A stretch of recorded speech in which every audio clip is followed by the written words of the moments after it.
Hello, and thank you for tuning in to Jollyville Radio on KJVR. I'm Carey Gardiner, coming to you from the Purple Street Studios in downtown Jollyville. We know you have your choice of fictional radio stations, and we're glad you chose us. Today on the program, we have a segment of Better Call Paul, followed by a fascinating look at the production of a recipe analyzer. Be sure and stick around for Community Beat with UncleASAR. We now go to our sponsors, but stay tuned to Jollyville Radio on KJVR. Powerful, breezy, ventilating, announcing the all-new line of luxury air conditioners by the designer Robert Cheerful.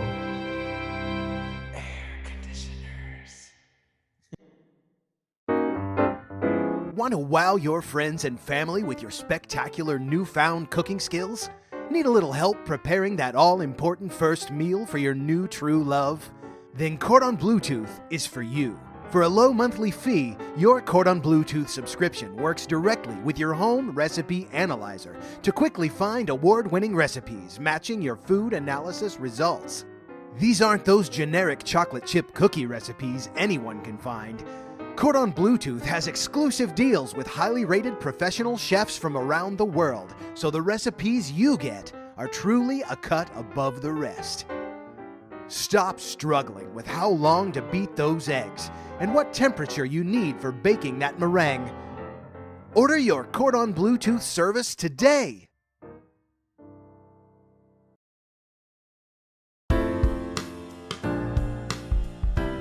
This is Julia Stonewash coming to you live from the Purple Street Studios. This is listener-supported KJVR Jollyville Radio.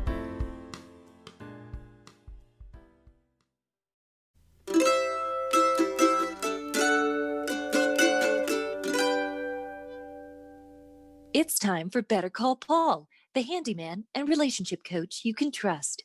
Hi, folks. That's right, listeners. Paul Fredrickson is always here to offer advice. Who do we have with us today? Today, we have Sean Palmer with a question about their kitchen. Hey, Paul. Thanks for having me on the show. My kitchen used to be my favorite part of the house, but lately it's just been feeling like a little old and stuffy. I'm hesitant about the cost and the energy needed to do a full remodel. Do you have any suggestions for how I could bring my kitchen back to life? Sometimes when we're excited about something like a kitchen, it can be really easy to get comfortable in a routine and lose the spark. Well, that sounds about right. It's okay if you're not ready to do remodeling or repairs. You can try new activities to spice things up instead. Sometimes something as simple as making a new twist on a favorite recipe can remind you of the excitement of cooking it for the first time. And if that doesn't work, you'd be surprised at how far something like a new coat of paint can make things more exciting again. Oh, wow. That's a good idea. Just like you've brought new life into your kitchen, there are other rooms in your house that may benefit from spicing things up. Oh, really? Take, for instance, your bedroom. What's wrong with the bedroom? There are plenty of ways your bedroom can come to life. What are you trying to say? Sometimes the bedroom just isn't as fun as it used to be. We can get stuck in old routines that don't work out. Hey, I think I'm good. Don't worry about it. Hey. You don't want to hear the advice about spicing up your bedroom? No, look, I see where this is going. I think we're good. I think we're done. Thank you for stating your needs so that I can respect your boundaries. Okay. Thanks, buddy. Thank you, Sean, for calling in. Oh, they hung up. You deserve a mayor who will spice up this city. Vote for me for mayor of Jollyville. This message is paid for by the committee of people committed to committing Paul Fredrickson for mayor of Jollyville. I'm Paul Fredrickson, and I approve this message.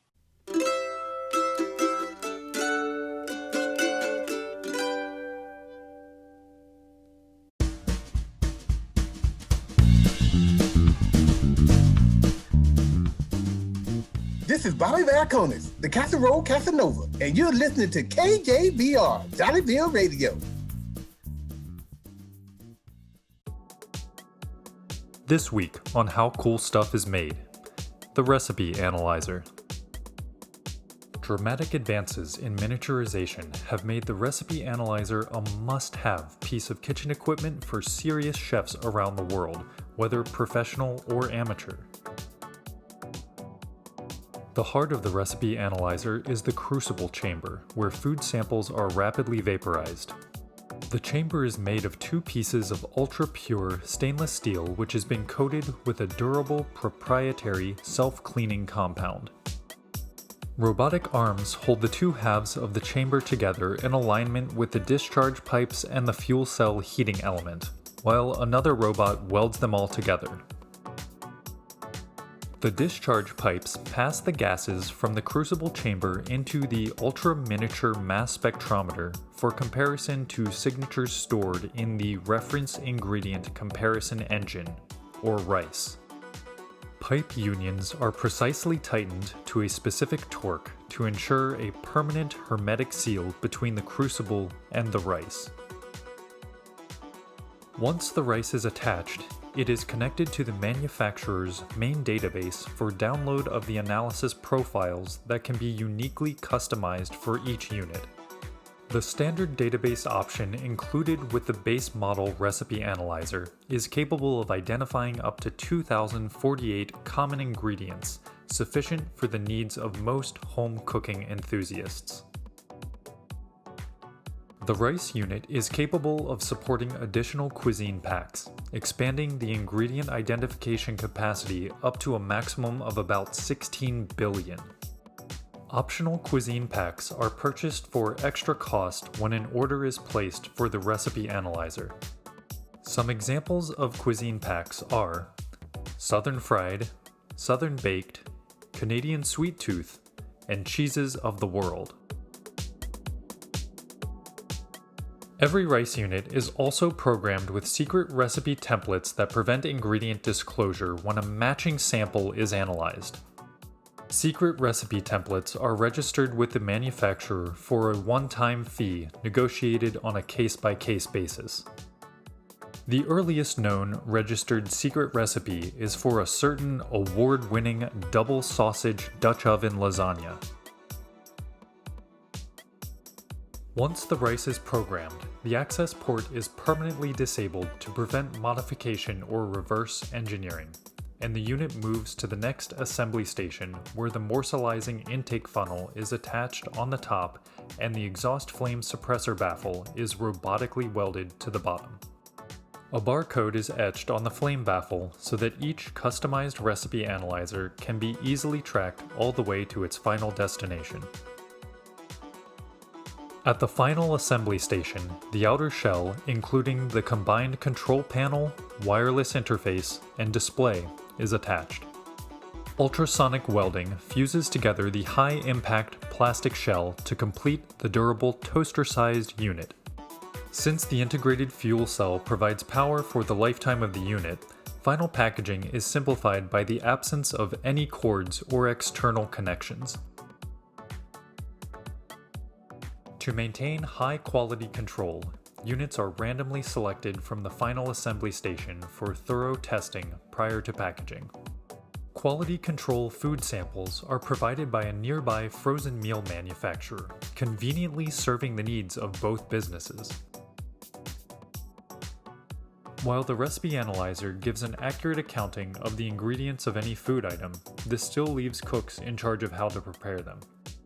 Helping to fill that gap, several third-party subscription services are available which make use of the Recipe Analyzer's wireless interface to provide a rapid search function to retrieve recipes matching any ingredient list and proportions that the Recipe Analyzer identifies.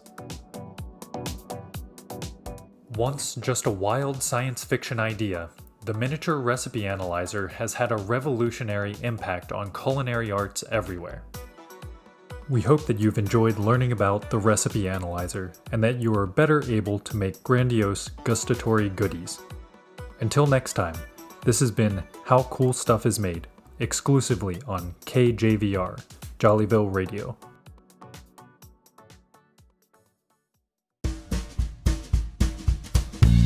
This is Peggy Breaker.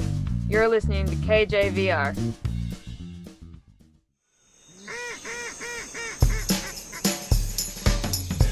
This is Jollyville Community Beat with UncleASAR, turning the spotlight on good people doing great work in the real world.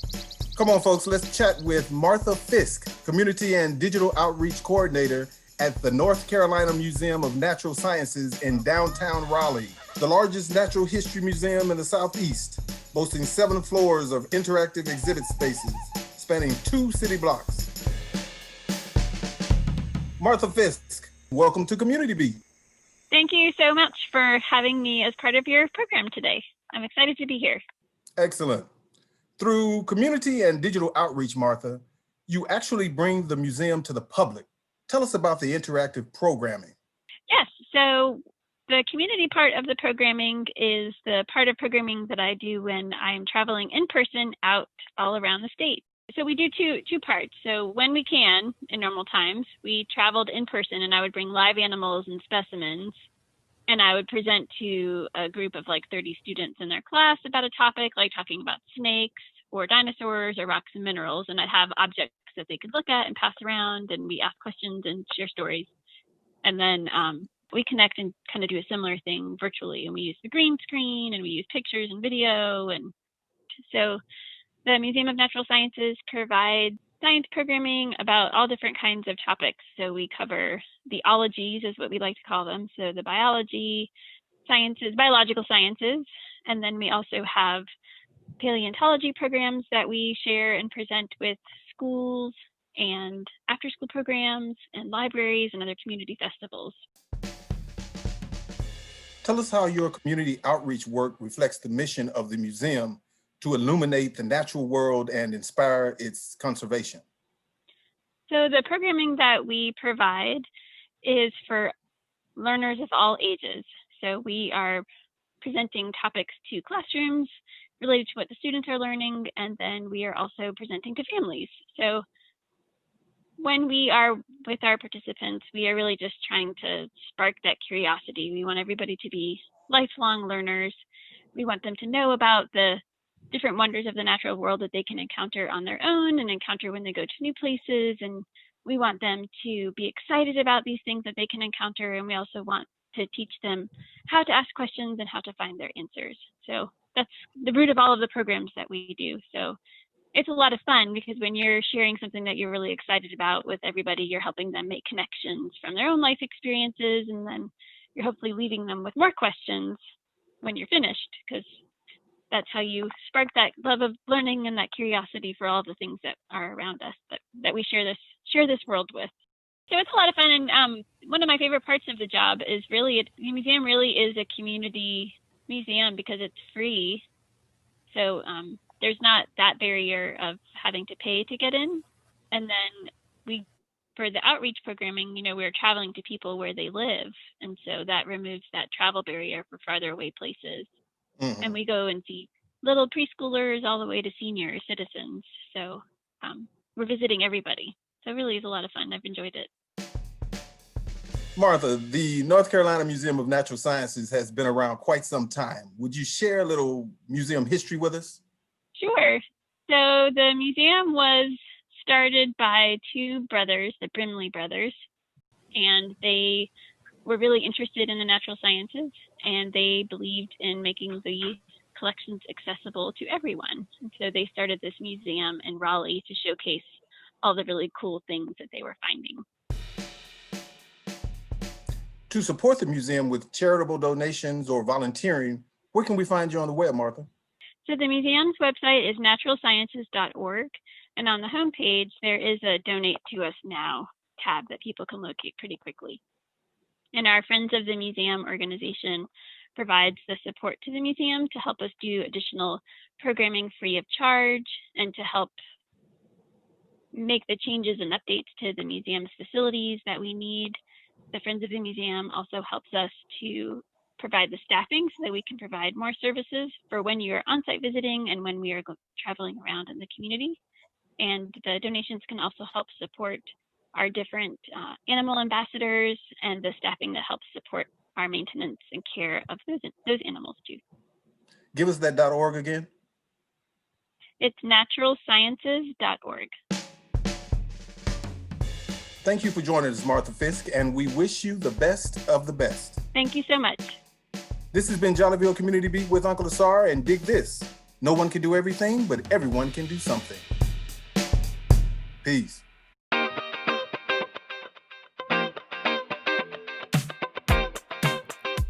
The creative team of cast and writers behind Jollyville Radio includes UncleASAR Alkebalon, Emily Ansonek, Lizzie Brister, John Cook, host of the podcast Fado, Michael Crosa, Michelle Darcy, Richard Dayries, Brian Green, Alan Kay, Susanna Kay, Pilar Kepperda, Robert Leary, Brian Routson, Thomas Schlitt, Michael Stanley, Matt Waite, and Kay Wise. The recording was made in accordance with social distancing. Help us spread the word about Jollyville Radio. Tell a friend, post on social media, and be sure to subscribe to get updates about new episodes. You can find us on the web at jollyvilleradio.com or on Facebook and Instagram at Jollyville Radio. Jollyville Radio is directed by Michael Crosa with lead editing provided by Dr. Montse Santillan and social media help from Amy Costa. Jollyville Radio is a production of Jollyville Brass Quintet, member of Austin Creative Alliance. We are based in Austin, Texas. For KJVR in Jollyville, I'm your host, Jimmy Piecrust. We'll see you next time on Jollyville Radio.